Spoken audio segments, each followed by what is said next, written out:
जी। और शीर्षक भी बहुत ही रोमांचक, रुचिजनक शीर्षक है, कृत्रिम बुद्धि व विचार विश्लेषण, आर्टिफिशियल इंटेलिजेंस और एनालिसिस ऑफ थॉट्स। टॉपिक ही बहुत ही इंटरेस्टिंग एंड साइंटिफिक है। आप प्रोफेसर के बारे में जानना चाहते हैं तो जयप्रकाश गोयल जी 96 में स्काई मास्टर बने थे। 2014 से 14 में स्काई विजन डिप्लोमा पूरा किया और सिंगापुर में स्काई सोसाइटी नामक एक संस्था में स्काई योग सिखाते आ रहे हैं पिछले 10 साल से। और सिंगापुर स्काई डेवलपमेंट सोसाइटी में उपाध्यक्ष भी हैं।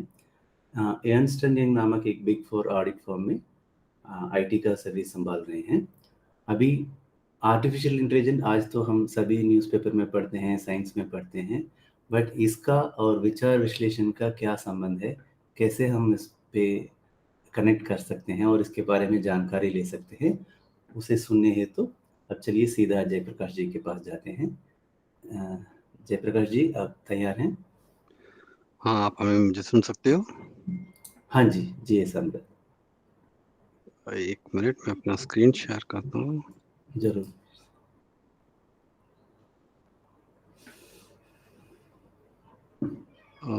आप बता सकते हैं कि आपको दिखाई दे रहा है? हाँ, 1 मिनट से स्ट्रीम हो रहा है, या दिख रहा है सर, थैंक यू। ठीक है, okay, thank you very much. जिए संसार, जिए संसार, जिए समृद्ध। पूरे विश्व में सुख, समृद्धि और शांति हो। आज मुझे सौभाग्य मिला है कि आप लोगों के साथ आर्टिफिशियल इंटेलिजेंस यानी कृत्रिम बुद्धि के बारे में कुछ जानकारी साझा कर सकूं। जब नरेश बाबूजी ने मुझे कहा था कि आप इस विषय में बात कर सकते हो क्या, पहले तो मैं बहुत उत्सुक था। फिर जैसे जैसे मैंने मटेरियल प्रिपेयर करना शुरू किया, बाद में मैंने सोचा ये तो बहुत बड़ा काम है। यानी कि ये खुद में इतना बड़ा एरिया है और इसको मैं कैसे एनालिसिस ऑफ थॉट में या विचार विश्लेषण में कैसे उसको मैं जोड़ सकूं, ये एक बहुत बड़ा मेरे लिए टास्क बन चुका था। और मैं आप लोगों से माफी चाहूंगा, हालांकि मैं हिंदी बोलने वाला हूं, लेकिन पला बड़ा कुछ दिल्ली से या नॉर्थ से बाहर हूं, तो मेरे इस प्रेजेंटेशन में थोड़े बहुत अंग्रेजी शब्द भी शामिल होंगे और मैं कुछ पूरी तरह कन्वर्ट नहीं कर सकता हूं, क्योंकि जब कन्वर्ट करता हूं तो उसके मतलब चले जा रहे हैं। तो आशा करता हूं कि आप लोग मेरा सहयोग दें। धन्यवाद। शुरू करने से पहले हम इन दो शब्दों का मतलब जान लेते हैं। सुकृम क्या है? कोई भी वस्तु जो वास्तविक या प्राकृतिक नहीं है, मनुष्य द्वारा बनाया या उत्पादित नहीं किया गया हो, या मनुष्य द्वारा बनाया गया हो रादर। बुद्धि क्या है? सोचने, समझने और सीखने की क्षमता। सुकृम होशियारी या सुकृम दिमाग भी कह सकते हैं। इन शब्दों से हमें पता चलता है ये बुद्धि का एक रूप है जो सुकृम रूप से मशीनों द्वारा प्रदर्शित किया जाता है।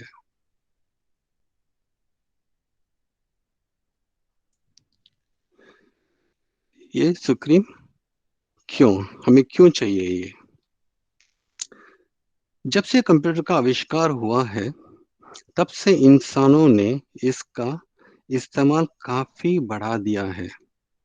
वो इन्हें अपने सारे काम करने में लगा दे रहे हैं। मनुष्यों ने इन मशीनों की क्षमता को काफी हद तक बढ़ा दिया है, जैसे कि उनकी गति, उनका आकार और उनकी कार्य करने की क्षमता, जिससे कि ये हमारे काम बहुत ही कम समय में कर सके और हमारे समय की बचत हो सकती है। तो बचे हुए समय में हमें क्या करना चाहिए? वेदात्री महर्षि बताए हुए कुंडली योग का अभ्यास करना चाहिए। ये एक ऐसा नया डोमेन हमारे सामने आया है जिसे लोग आर्टिफिशियल इंटेलिजेंस के नाम से जानते हैं, जो मूल रूप से कंप्यूटर साइंस का ही भाग यह है और जिसका मुख्य काम यह है कि एक ऐसा इंटेलिजेंट मशीन बनाएं जो कि मनुष्य जैसे ही बुद्धिमान हो और निर्णय करने की क्षमता हो, जिसके जिसके हमारे काम और भी आसान हो जाए। सो उसका उद्देश्य, जाहिर सी बात है, उसका उद्देश्य यह है कि एक ऐसा इंटेलिजेंट मशीन की संरचना की जाए जो कि इंसानों की तरह ही बुद्धिमान हो और इंसानों की तरह ही सीख सके, सोच सके, समझ सके और बर्ताव कर सके। उदाहरण के रूप में वेब ब्राउजर,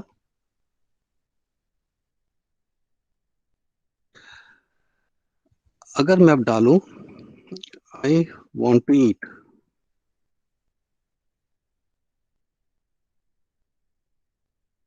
ये आके मेरे एरिया इलाका के पास आसपास जितने भी रेस्टोरेंट्स हैं उनके नाम दिखाना शुरू कर देगा।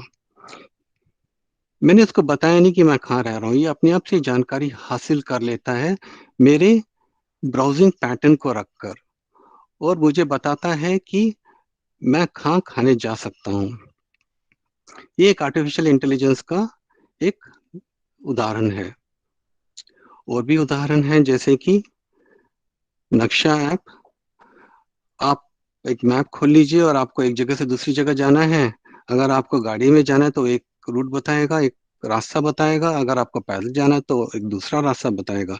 यानी आपके यातायात के तरीके के हिसाब से वो आपको रास्ता बताता रहता है।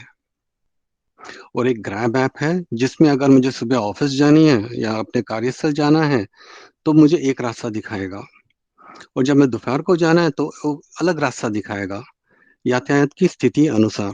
सो ये अपने आप से ही जाता है कि ये जगह अभी काफी भीड़ है उस जगह में, तो उस हिसाब से वो दूसरा रास्ता मुझे बता देता है। और सबसे बड़ा उदाहरण एक है सोफिया नामक की ह्यूमनॉइड। ये एक ऐसी कृत्रिम मानव प्राणी है, मानव रूप या विशेषताओं के साथ एक रोबोट है। अक्टूबर 2017 में सऊदी अरब द्वारा इन्हें नागरिकता दी जाने के बाद सोफिया दुनिया की पहली सबसे नागरिक बनी, रोबोट नागरिक बनी। यानी ये हम जैसे ही कार्य कर सकती है। इसके थोड़े इतिहास के बारे में भी जान लेते हैं। Alan Turing. तो शुरुआत कहाँ होती है? शुरुआत होती है कभी भी सोच से। इस विषय में पहले एलन ट्यूरिंग ने 1950 में लिखा था। कागज में मुख्य उद्देश्य सवाल था कि क्या मशीनें सोच सकती हैं। फिर 1956 में जॉन मैकार्थी ने दुनिया को बताया कि आर्टिफिशियल इंटेलिजेंस क्या है, और उसके बारे में उसको बोलते हैं एक वाइट पेपर दुनिया को दिया।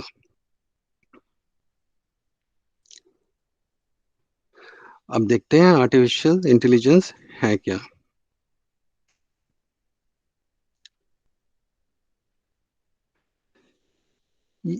ये एक ऐसा अनुकरण है जिसमें मशीनों को इंसानी बुद्धि दी जाती है, या यूं कहिए तो उनके दिमाग को इतना उन्नत किया जाता है कि वो इंसान की तरह सोच, समझ और कार्य कर सकते हैं।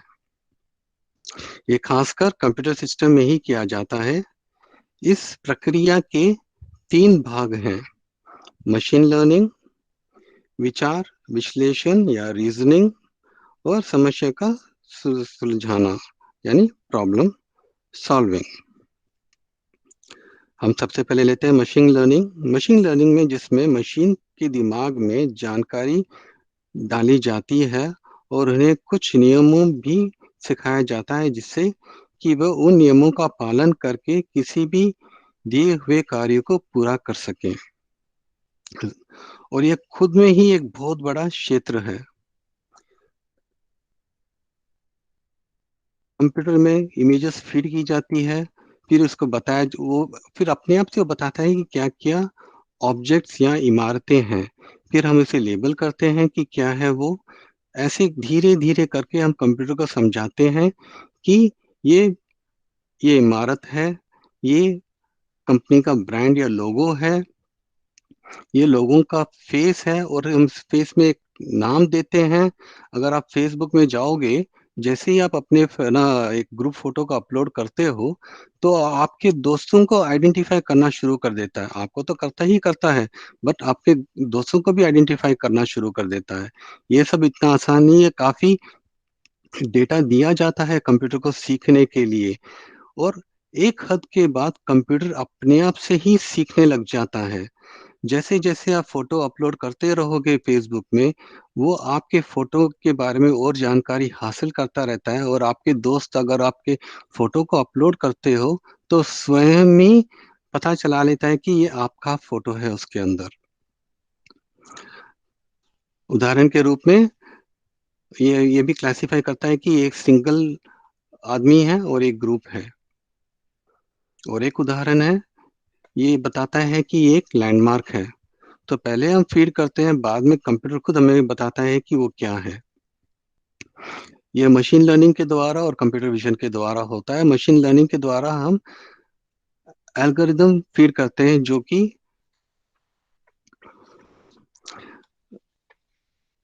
गणिताय, फिर संख्याय, और फिर क्लासिफिकेशन और क्लस्टरिंग नामक एल्गोरिदम हम मशीन में फीड करते हैं। इस और इसका काफी फायदे हैं। उदाहरण के रूप में, अगर आप अपने बिजनेस में, अगर आप भविष्य में आपको जानना है कि आप आगे चल के आपकी बिक्री कितनी हो सकती है, ये आपके पुराने डेटा को लेके आपको आपका भविष्य बता सकता है कि हाँ, आपको इस भविष्य में आपको इस महीने इतनी आमदनी हो सकती है। आजकल इस मशीन लर्निंग के द्वारा ये भी प्रेडिक्ट किया जा रहा है कि वायरस कब तक रहेगा और कब चला जाएगा। हर महीने इनको डेटा मिलता है, इस डेटा को एनालाइज किया जाता है और इससे पता चलता है कि वायरस का कहाँ तक फैल रहा है और इस पे नियंत्रण कब तक हो सकता है। और ये कंप्यूटर विजन एक ऐसा विज्ञान है जिसके मदद से हम कंप्यूटर को दुनिया दिखा सकते हैं, जो कैमरा की मदद से इमेजेस को कैप्चर करता है और एनालाइज करता है। और नेचुरल लैंग्वेज प्रोसेसिंग की मदद से वो इंसान की किसी भी लैंग्वेज भाषा को समझ सकता है, और उसको समझने के अलावा उसको भाषा को ट्रांसलेट भी कर सकता है, किसी लिखे हुए एक भाषा को बदल के दूसरे भाषा में बदल सकता है, उसका अनुवाद कर सकता है, उस भाषा को समझ सकता है, और उस भाषा को लिखित भाषा को आके स्पीच में बदल सकता है, या स्पीच के भाषा को लिखित में बदल सकता है। तो ये सब आके नेचुरल लैंग्वेज प्रोसेसिंग के मदद से होता है, और ये सब एल्गोरिदम कंप्यूटर को सिखाई जाती है। और कॉन्वर्सेशनल एआई में क्या होता है कि जैसे आप कोई वेबसाइट में जा रहे हो, और कोई भी बिजनेस आके 24 घंटा किसी आदमी को बिठा नहीं सकते आपके सवाल जवाब को जवाब देने के लिए, आपके सवालों को जवाब देने के लिए। तो एक बॉट को बिठा दिया जाता है जो आप कोई भी सवाल पूछो उसका जवाब देगा वो। लेकिन उसकी भी एक हद होती है कि उतना ही जितनी जानकारी उस बॉट को है उस हद तक वो जवाब देगा। अगर आप कुछ ऐसे सवाल पूछ लेंगे जो बॉट के समझ के बाहर है, तो बॉट एक स्टैंडर्ड सा जवाब दे देगा कि हाँ भैया मेरे समझ के बाहर है, आपको हम जल्दी से जल्दी संपर्क करने की कोशिश करेंगे।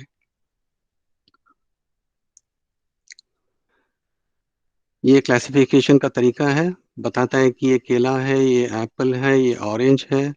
तो मशीन लर्निंग कंप्यूटर विजन में काफ़ी काफ़ी एल्गोरिदम्स फीड किए जाते हैं पहले, और जिसके फायदे हम बाद में उठाते हैं। फिर आता है मुख्य दो आर्टिफिशियल इंटेलिजेंस के बारे में, और वो है विचार विश्लेषण और समस्या का सुलझाना। अभी विचार विश्लेषण में आके इसके अंतर्गत मशीनों को ये आदेश दिया जाता है कि वो उन बताए नियमों को जो मशीन लर्निंग में डिफाइन किया जाता है, उन बताए नियमों का पालन करके परिणाम की तरफ अग्रसर हो सके, कि उन्हें अनुमान या निश्चित निष्कर्ष हासिल हो, जिसे हम प्रॉब्लम सॉल्विंग सॉल्विंग भी कहते हैं। और ये स्वयं ही सेल्फ करेक्शन यानी कि स्वयं सुधार कर सकता है। उदाहरण के रूप में, मैं एक जगह ब्रिज में जा रहा था, वहां पर ब्रिज के दो रास्ते थे, एक सीधा जा रहा था और एक बाएं की तरफ मुड़ रहा था। और वो वहां पर उस बाएं की तरफ आके वो पुल में कुछ काम कर रहे थे और उसको तोड़ा जा रहा था। लेकिन वो जो मैप का ऐप जो दिखा रहा था कि वो बाएं मुड़ सकता है, जो कि उस समय के लिए गलत था। अगले दिन ही मैं जब गया था तो वो अपने आप से ही सही कर चुका था, क्योंकि वहां पर उसको इन्फॉर्मेशन पहुंच चुकी थी कि वो रास्ता अभी बंद है। तो ये अपने आप से सेल्फ करेक्शन करता ही रहता है।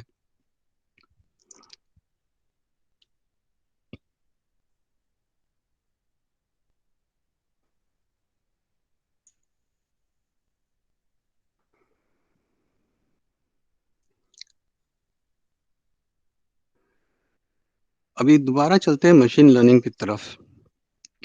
मशीन लर्निंग में आके मेन होता है डेटा।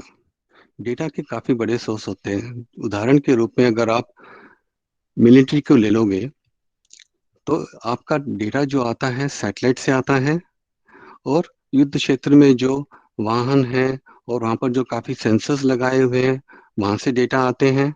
उन सब डेटा को एकत्रित करके उनको एनालाइज करते हैं कि दुश्मन हमारी सीमा से कितनी दूर है और वो क्या कार्य कर रहे हैं। उस अनुसार वो लोग, मिलिट्री की टीम आके योजना बनाती है और उस पर विश्लेषण करती है कि हमें क्या कार्य करना चाहिए। तो इसे बिग डेटा नाम से भी कहा जाता है। सो डेटा का काफी सोर्स है, सैटेलाइट, मशीनें, सीमा में रखी हुई सेंसर्स इत्यादि। और इस डेटा को विश्लेषण करते हैं काफी एल्गोरिदम को रख के, और फिर निष्कर्ष पे पहुंचते हैं कि क्या करना चाहिए। इसी तरह कुछ हम भी हम भी करते हैं। रैदर हमसे ही ये करना आर्टिफिशियल इंटेलिजेंस आया है या कृत्रिम बुद्धि आई है। तो जैसे स्वामी जी बताते हैं कि हमारे शरीर में या हमारे अंदर डेटा आने के काफी सोर्सेस हैं। हम सभी अनुभव, जो कुछ भी हम देखते हैं, हम जो कुछ भी सुनते हैं, सूंघते हैं, स्वाद लेते हैं, या जो कुछ भी हम महसूस करते हैं, यानी हमारी इंद्रियों के द्वारा, जैसे कि युद्ध क्षेत्र में सेंसर्स होते हैं, हमारे इंद्रियां हैं। हमारे इंद्रियों द्वारा एक ये सब सूचनाएं आके अनुवांशिक केंद्र में सिकुड़ कर अभिलेखित हो जाते हैं। बाद में हम उन्हें जब याद करते हैं तो वो मन में उनका विकसा विस्तार करता है और उन्हें मस्तिष्क में विचार के रूप में विस्तृत करता है। तो उदाहरण के रूप में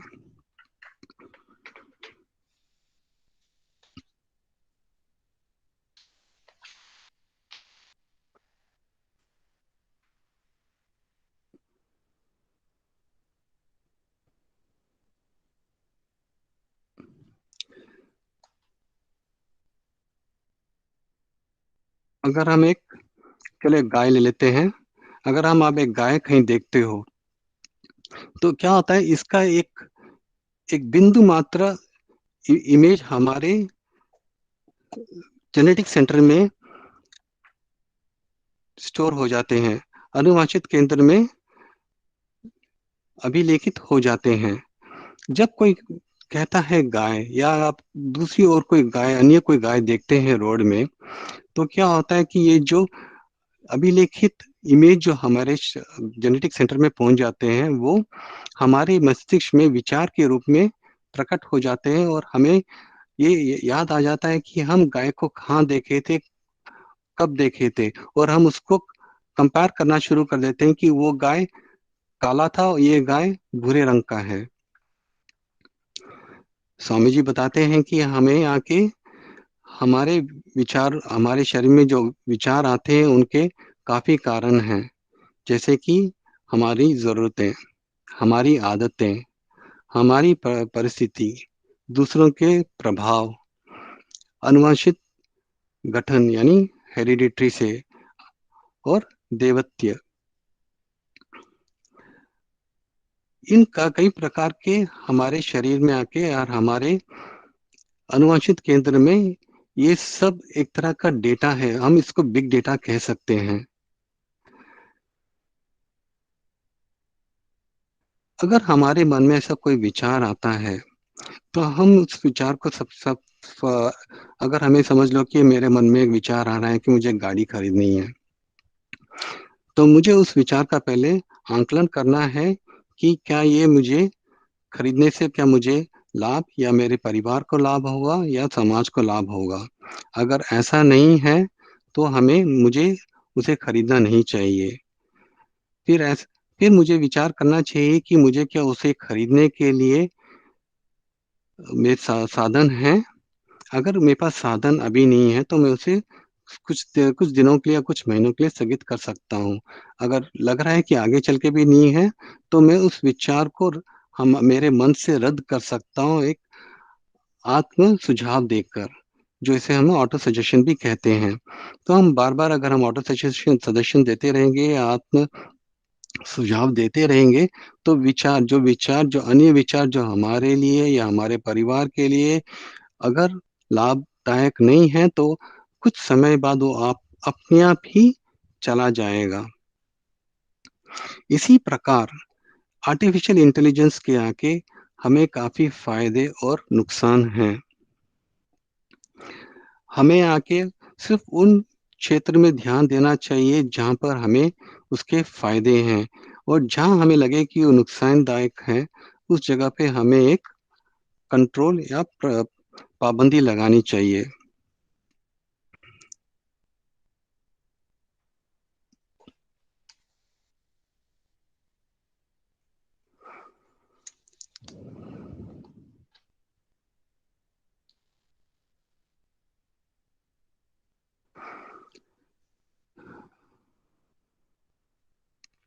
जैसे कि हम इंसानों में भी होता है कि हर एक इंसान सारा कार्य कर नहीं सकता है, अधिकतर कार्य कर सकता है लेकिन जरूरी नहीं कि वो हर कुछ कर सकता है। वैसे ही आर्टिफिशियल इंटेलिजेंस के कुछ प्रोग्राम्स हैं जो सिर्फ एक तरह के कार्य ही कर सकते हैं। हम उसको दो भाग में विभाजित कर किए हैं।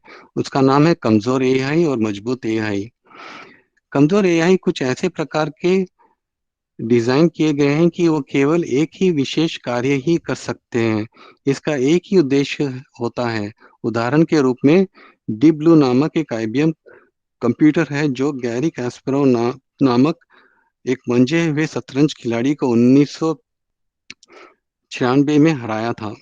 हालांकि गैरी कास्परोव ने तुरंत उसको हरा भी दिया था और वो श्रृंखला वो जीत गए थे, लेकिन एक मैच मैच में उसको उनको जरूर हराया था। लेकिन अगर आप इसको चौपड़ या फिर सांप सीढ़ी खेलने के लिए बोलो तो ये नहीं खेल पाएगा। दूसरा आता है मजबूत एआई। इस प्रकार के एआई मनुष्य की बुद्धिमत्ता होती है, जिसके ये समय आने पर अगर इसके कोई भी कठिन सा कार्य दिया जाए तो ये आसानी से काम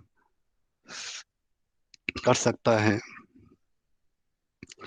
एआई के कुछ फायदे हैं हमारे अलग अलग क्षेत्र में, जैसे कि हेल्थ केयर में, स्वास्थ्य सेवा में नाजुक से नाजुक ऑपरेशन चीरफाड़ ये आसानी से कर सकते हैं। और हमारे व्यापार में हमें आके तुरंत जो कुछ एनालाइज करना होता है डेटा को, ये ये तुरंत आसानी से कर सकते हैं और हमें चार्ट द्वारा हमें उसके हमें उसके लाभ दिखा सकते हैं कि आगे हम ये बिजनेस करेंगे तो हमें क्या लाभ होगा या क्या नुकसान होगा। एजुकेशन में तो आजकल कंप्यूटर एडेड एजुकेशन काफ़ी चल रहा है, और वित्त में भी या फाइनेंस में भी इसका काफ़ी योगदान है। और लॉ में भी आजकल सुनने में आया कि अमेरिका में आके ये खुद से ही कुछ डॉक्यूमेंट प्रिपेयर कर देते हैं, जहाँ की हमें काफ़ी दिन लग जाते हैं वकीलों के चक्कर काटने में। एआई की मदद से हम अपने डॉक्यूमेंट्स खुद प्रिपेयर कर सकते हैं। मैन्युफैक्चरिंग में तो ये काफ़ी कमाल कर ही रहा है। जैसे कि कार के उत्पादन में ये काफ़ी हद तक आसानी से और जल्दी से कार के उत्पादन को बढ़ा रहा है।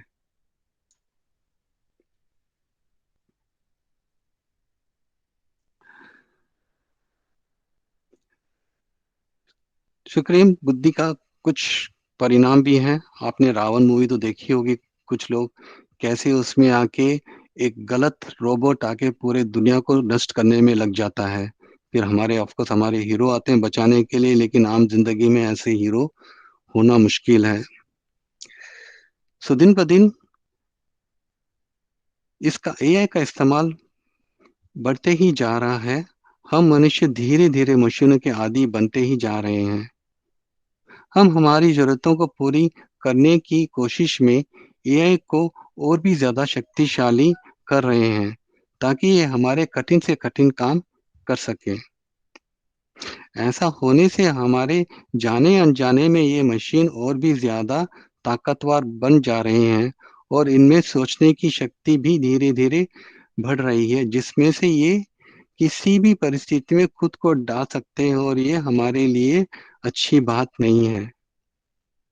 इसी उदाहरण में ले लो, रावण के मूवी में ये जो विलन है, ये अपने आप से, ये रोबोट हैं जो अपने आप से अपना कार्य करने में श्रम थे, और वो दुनिया को नष्ट करने में लग गए थे। वो दिन दूर नहीं है जब ये हमारे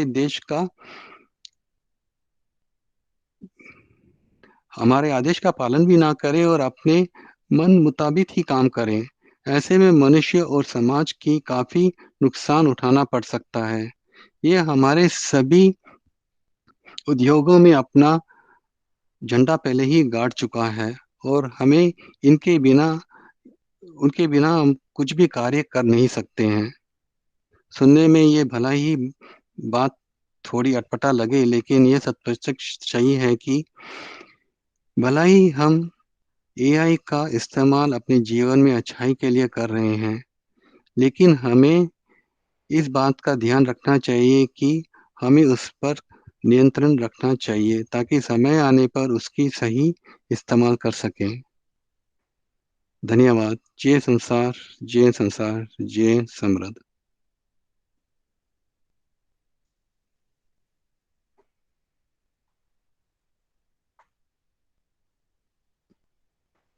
बहुत बहुत धन्यवाद जयप्रकाश जी। विज्ञान और तत्वज्ञान का भेद कहाँ है, वो हमेशा लोगों को तो शक आती ही रहती है ना। पर स्वामी जी वही बोलते थे कि विज्ञान और तत्वज्ञान एक ही पुल के दो अलग अलग रास्ताएं हैं। जब उसकी कनेक्टिविटी खत्म हो जाती है तो जीवन बहुत आसान हो जाता है, और उसी काम करने के लिए हम सब हैं। जैसे अगर हम साधारण उदाहरण से देते हैं तो आज्ञा से स्टैटिक स्पेस तक पहुंचना अगर आप विज्ञान मानते हैं, तो तत्वज्ञान है स्टैटिक स्पेस से आज्ञा तक आना। वही दो अलग अलग रास्ता, एक ही मकसद है। बहुत अच्छी तरह से जयप्रकाश जी ने आज हमें ये समझाया था। और मतलब उन्होंने इतना मेहनत किया कि पूरा प्रेजेंटेशन और ये सब लेके अभी हमें बहुत बढ़िया तरीके से आर्टिफिशियल इंटेलिजेंस या कृत्रिम बुद्धि का क्या है, मतलब कैसे हम जीवन में हमारी इसका इम्पैक्ट होती है, इसको हम कैसे अपने लाइफ में अप्लाई कर सकते हैं, और इसके बाद जैसे हमारी डे टू डे एक्टिविटीज में इसको कहाँ कहाँ इम्पैक्ट हो रही है, और विचार विश्लेषण के तरीके से हम इसको कैसे समझ सकते हैं। और उन्होंने एक सही सवाल के साथ ही खत्म हुआ कि ह्यूमनॉइड क्या मनुष्य के बुद्धि से भी आगे बढ़ सकता है क्या, और उसका कोई पॉसिबिलिटी को रूल आउट तो नहीं कर सकते, पर कैसे इसका एक्टिविटी हो जाएगा टाइप बहुत ही अच्छी तरह से समझाया। अभी चलिए आगे बढ़ते हैं सवाल जवाब के लिए मंच को। अगर आपको अपने प्रश्न पूछने के लिए हाथ राइज हैंड बटन क्लिक कीजिएगा, या अनम्यूट करके अपना सवाल आप पूछ सकते हैं।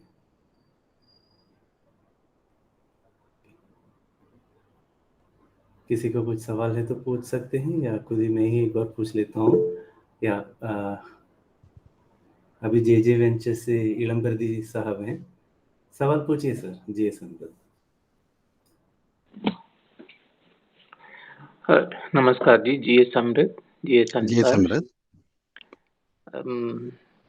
कल की अवतार और आर्टिफिशियल इंटेलिजेंस, इसका क्या रिलेशन हो सकता है सर? ये कल रात की मेरा एक सोच आया था कि कल की अवतार यानी अकल की अवतार। जब अकल पैदा हो जाता है सबकी, वो इस तरीका जो आर्टिफिशियल इंटेलिजेंस तो कोई भी डेवलपमेंट में पहले तो उसका लोग फायदा उठाना ही चाहता है, क्योंकि हम लोग का अंदर तो ब्लेमिशेस है ही है, तो वो फिर अपना क्या फायदा वही सोचता है सबसे पहले। उसके बाद जब अपने अंदर अकल आ जाते हैं, तो वही अकल फिर अपने के अंदर जो दुश्मन है उसको तोड़ के फिर जीत आ जाता है, जैसे कि नवरात्रि में होता है।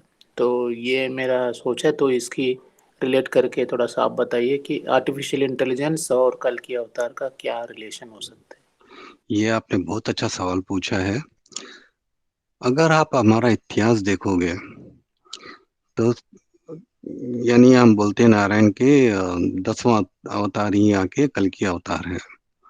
उनमें से एक अवतार था राम जी का, जो दो देशों के बीच में लड़ाई हो रही थी। ठीक है, मतलब लंका एक और भारत में, भारत से राम लड़ाई कर रहे थे और लंका से रावण। फिर आया महाभारत। अब यहाँ के दो भाइयों के बीच में लड़ाई हो रही है। मतलब आप देखिए, वो गैप बदले जा रहा है। पहले आके दो देश था, अब भाइयों के बीच में हो रहा है, अपने संबंधियों के अंदर हो रहा है। तो अगला युद्ध कहाँ होगा? अगला युद्ध होगा हमारे मन के अंदर। हमारे अंदर एक नीले रंग का रावण होगा और हमारे अंदर एक लाल रंग का रावण होगा। इसीलिए आज हमें आके स्वामी जी तैयार कर रहे हैं, ताकि हमारे अंदर का नीले रंग के रावण को जागृत रखें, अग्नि और तुरियम और तुरियातीत ध्यान के साथ। और लाल रंग के रावण को आके हमें नष्ट करना है। अगर हम उसे नष्ट नहीं करेंगे तो वो हमें नष्ट कर देगा। तो अगला युद्ध है हमारे मन के अंदर, हमारे शरीर के अंदर, और स्वामी जी ने हमें उसे उसके लिए तैयार कर दिया है। क्या आपका सवाल का जवाब दे पाया हूं मैं? Yes sir, thank you very much. मैं थोड़ा सा और ये आर्टिफिशियल इंटेलिजेंस, क्योंकि आप उस फील्ड में एक्सपर्ट हो, तो उस आर्टिफिशियल। आर्टिफिशियल इंटेलिजेंस का यही है ना कि हम आके एक रोबोट को तैयार कर रहे हैं जो खुद को सोचने समझने की हम क्षमता दे रहे हैं। तो ये आके, और एक जगह मैंने पढ़ा था कि आगे चल के जो होगा, तो हम ऐसे, हमारी इन लोगों से ऐसे युद्ध होगी जो हमसे काफी शक्तिशाली हो जाएंगे। क्योंकि ये जो मशीन है हमारे से ताकतवर तो होंगे होंगे, मानसिक रूप से भी हमसे ताकतवर हो जाएंगे, क्योंकि इनको इमोशंस होंगे नहीं। अगर होंगे तभी ये, यानी उनके प्रोग्रामर पर निर्भर करता है कि उनको कैसे प्रोग्राम किया गया है। और ये सेल्फ प्रोग्रामिंग करने में सक्षम हो जाएंगे। जिस दिन ये हो गया ना, सोच लो कि दुनिया का नाश होना शुरू हो जाएगा। लेकिन तभी बोलते हैं ना, तभी कल के अवतार आएंगे और हमें उसे निवारण देंगे। हम्म। ये हम सेल्फ डिस्ट्रक्शन योग में जा रहे हैं। अगर इसका, अगर हम इस पे कंट्रोल नहीं करेंगे तो ये आगे चल के हमें कंट्रोल करेंगे। हो ही रहा है, हो ही रहा। अगर आपने जो सोफिया रोबोट के बारे में बात किया था, उसने एक जगह पे वो खुद से बोलती है, करती है, सब कुछ कार्य अपने आप से करती है। तो एक जगह उसका एक स्टेटमेंट भी था, मैंने कहीं पढ़ा था। अगर मेरी जानकारी गलत है तो माफ करना। उसने बोला था कि मैं मनुष्य जाति को खत्म कर दूंगी। यानी बोलने का वो गलत भी हो सकता है मेरा इन्फॉर्मेशन, मैं बता रहा हूँ। यानी कि हम जी। उनको पैदा कर रहे हैं, कल चल के वो हमें मारेंगे। तो उन पे नियंत्रण रखना बहुत जरूरी है। लेकिन ये एक साइंस का रेस है, ये मशीनों का रेस है, ये आदमियों का रेस है। हम नहीं करेंगे लेकिन कोई और तो करेगा ही करेगा। Thank you sir, thank you very much. வாழ்க வளமுடன் जीएस अमृत। और किसी से कुछ सवाल है? ओके। जयप्रकाश जी, अगर ऐसे जो आप बोल रहे थे, संभावना हो सकता है कि शायद इस कृत्रिम बुद्धि की वजह से वो मनुष्य की बुद्धि से भी आगे बढ़ जाए और मनुष्य को काबू में ले ले, बट उसको रोकने के लिए या उसको संयम में रखने के लिए कुछ अलग से रास्ताएं हैं, या प्रकृति खुद वो ठीक कर देगा? आपका इसमें क्या विचार है? एक आके संयुक्त राष्ट्र आके इस पर शायद कार्य कर भी रही हैं। लेकिन क्या होता है, जो हमारे जो बुरे काम करने के कुछ लोग आदी हो चुके हैं, वो तो इस विद्या का तो इस्तेमाल करेंगे ही करेंगे। लेकिन आप आप अपने इतिहास से देख लो कि जब जब मानव जाति पे संकट आया है, भगवान किसी न किसी रूप में अवतार लेंगे और हमें उसे बचाएंगे, ये हमारा मानना भी है। और स्वामी जी खुद बोलते हैं, लाइक हम ही भगवान के अंश हैं, क्या पता हमें से कुछ आएंगे जो इसका निवारण ढूंढेंगे और हमें इससे बचाएंगे। लेकिन जी हम जब तक हो सके हमें नहीं करना चाहिए। कम से कम हम अगर कुंडली योग के द्वारा हम पूरे विश्व में इसके बारे में प्रचार करेंगे तो किसी के मन में बुरा सवाल उठेगा ही नहीं, बुरा कार्य करने का सवाल उठेगा ही नहीं। लेकिन ये हमेशा एक रेस रहेगी अच्छे और बुरे लोगों के बीच में। जितने अच्छे लोग बनेंगे उतने बुरे लोग कम होंगे, तो इसका ज्यादा से ज्यादा प्रचार करें, इतना ही हम कर सकते हैं। जी सम्राट, धन्यवाद। वही हम जो विश्व कल्याण की कामना करते हैं, यही कामनाएं ये सबको काबू में रखेंगे। बहुत बहुत धन्यवाद। और कोई कुछ सवाल पूछ सकते हैं तो पूछ सकते हैं, या हम इसी के साथ सदन का समाप्त करने के लिए आगे बढ़ते हैं। अब प्रश्नोत्तर सत्र के अंत में आ गए हैं। सभी सवालों के लिए जवाब देने के लिए वापस एक बार धन्यवाद। एक बार फिर आज ध्यान चलाने हेतु स्काई अरुण निधि प्राची शर्मा जी को और अपने बहुमूल्य विचार साझा करने हेतु स्काई प्राध्यापक जयप्रकाश गोयल जी को हम धन्यवाद करते हैं। आइए अब दोनों प्रोफेसर्स को हम धन्यवाद देने के लिए तुरीय स्थिति पर आ जाएं। स्काई अरुण निधि प्राची शर्मा जी, जिए समृद्ध, उनकी अच्छी सेहत, जिए समृद्ध, उनका परिवार, जिए समृद्ध, उनकी दिव्य सेवा, जिए समृद्ध। स्काई प्राध्यापक जयप्रकाश गोयल जी, जिए समृद्ध, उनकी अच्छी सेहत, जिए समृद्ध, उनका परिवार, जिए समृद्ध, उनकी दिव्य सेवा, जिए समृद्ध। दिव्य शक्ति आपको और आपके परिवार को अच्छी सेहत, दीर्घायु, समृद्धि, परम ज्ञान एवं शांति प्रदान करें। जैसा कि आप सब लोग जानते हैं, हर रविवार सुबह 7 बजे हम सदन का हिंदी में आयोजित करते हैं। 7 से 7:30 ध्यान होगा और 7:30 से 8 बजे तक स्वामी जी के वेदांतरियम के तत्वों के अनुसार कुछ भाषण और विचार व्यक्त हो जाएगा। आप सब आगे आइएगा, और आप ध्यान चलाना चाहते हैं या आप अपने विचार प्रकट करना चाहते हैं तो ज़रूर हमें सूचित कीजिएगा। हम उसी हिसाब से आगे शेड्यूल करने में बहुत काम आएगा। और आपके जो भी दोस्त लोग हैं या आपके इसका योगा फ्रेंड्स हैं, उन सबको भी इस सदन में शामिल होने के लिए प्रोत्साहित कीजिएगा। जी हाँ समझो। अब हम लोग विश्व शांति संकल्प के साथ इस सदन का समाप्त करेंगे। कोई गा सकते हैं विश्व कल्याण कामना? नहीं है तो मैं कन्नन जी को ही आमंत्रित करूंगा।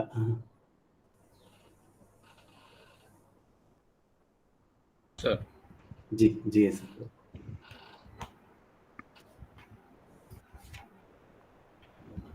मेरा गला भी ठीक नहीं है। मेरा उद्देश्य है विश्व शांति मेरी आवाज़ वहाँ तक ले जाएगी या नहीं, तो आप समझने में थे। विश्व कल्याण शुभकामना। भवभर ये तावत पर्याप्त वर्षा उपलब्ध हो, कृषक महाजन सहर्ष धान्य वृद्धि करे, बहुउद्यम परिश्रमी सुसंपन्न हो, इंगित ज्ञान जन्य बृहत ज्ञान संस्कृति वर्धक हो, कलह कपट ईर्ष्या वैर पार सुशासन हो, निरक्षरता निर्धनता कलंक सब मिट जाए, कल्याणकारी सत्व ज्ञान दीप प्रज्वलित हो। कर्तव्य हमारे नैतिक जीवनोन्मुख श्रेष्ठ हो। कर्तव्य हमारे नैतिक जीवनोन्मुख श्रेष्ठ हो। कर्तव्य हमारे नैतिक जीवनोन्मुख श्रेष्ठ हो। जिए संसार,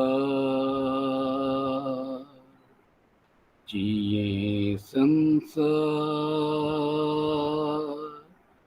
जिए समृद्ध।